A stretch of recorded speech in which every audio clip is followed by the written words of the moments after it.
We now say hello to Lakers point guard Steve Nash, joining us live on SportsCenter. We have some big soccer news to get to with Mr. Nash, but first, Steve, if I could get to your day job. And you were pretty banged up last season, as we know, only played in 50 games, which for you is not a lot. The leg injury, ongoing back issues. How are you?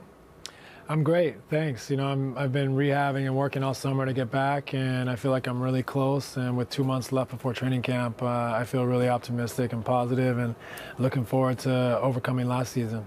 Kobe with the Achilles played doctor for us. Have you talked to him? How's he doing? Well, I'm not much of a doctor, but if I know Kobe, and a little psychology, I would imagine he'll be back in record time and be back to his old tricks. He's incredibly determined, and when an obstacle is put in front of him or when someone tells him he can't do something, he's going to respond. So I have no doubt he'll be back and he'll be looking as good as ever. Steve, I know you were in the meetings with Dwight Howard and many others as your team tried to convince him to stay. It's been almost a month since he chose to leave LA. What do you think the Lakers didn't have that Dwight Howard wanted or needed? That's a good question. I don't know if I could necessarily say what he wanted or needed, but maybe we weren't, that he just never seemed comfortable, the entire season. He never really felt at home, if you ask me. So, I kind of had a sense that he wasn't that comfortable early on, and I wasn't surprised that it seemed like he was going to leave us. We tried really hard to make a pitch to keep him, but, I think in the end, my instincts were right. He just never seemed really at home with the Lakers. You know him well or well enough. Of course, you know Kobe. How much of their strained relationship do you think affected Dwight's decision?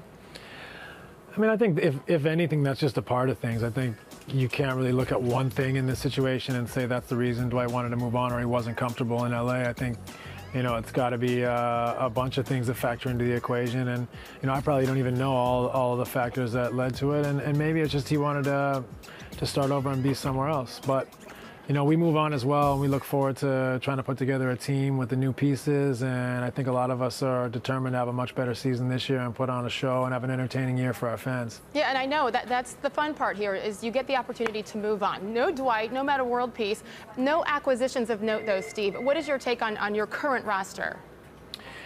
Well, I mean, Kobe Bryant is going to be back, I have no doubt, and he's still one of the best players in the game. Pau Gasol is a tremendous player.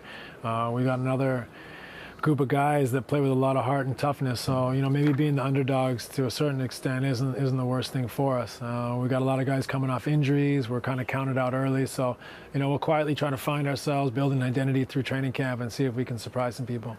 In case people are wondering at home, you are joining us from New York because, and I had no idea this was happening, you tried out today for Inter Milan. It's for the inaugural Guinness International Champions Cup. You're a big soccer guy, and we're actually showing video right now of you on the field. Tell me, how did the tryouts go with Inter Milan? Do you have the clip of me scoring?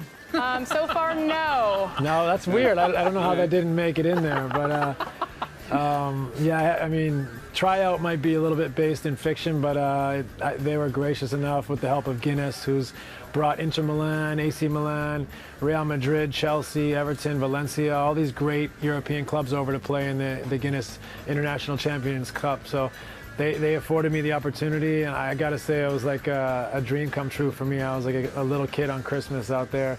And I also want to say thanks to Inter. Those guys were incredible. They all, embraced me and were out there shouting instructions to me and trying to get me the ball and stuff. So I had a blast. And, thanks to Inter, thanks to Guinness, and hope you guys get a chance to watch some of the Champions Cup. Yeah, wait, what kind of feedback did they give you?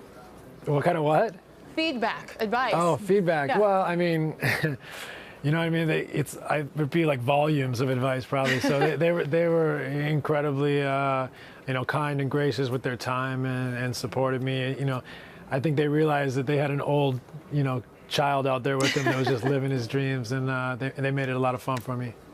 And again, I don't know if everybody knows this. Yes, you're a huge soccer fan, but you also are part owner of the MLS franchise, the Vancouver Whitecaps. So yes, we know and love Steve Nash for his basketball, but he is a soccer aficionado too. We will try to find that scoring video, okay? And I'm sure it'll make the top 10 if we can track it down somehow, Steve Nash. That's a deal. You guys better find it. Okay, we're looking. Lakers guard Steve Nash, the two-time NBA MVP. Thank you so much for joining us, and I'm glad you enjoyed yourself on the field today. Thanks, Sage.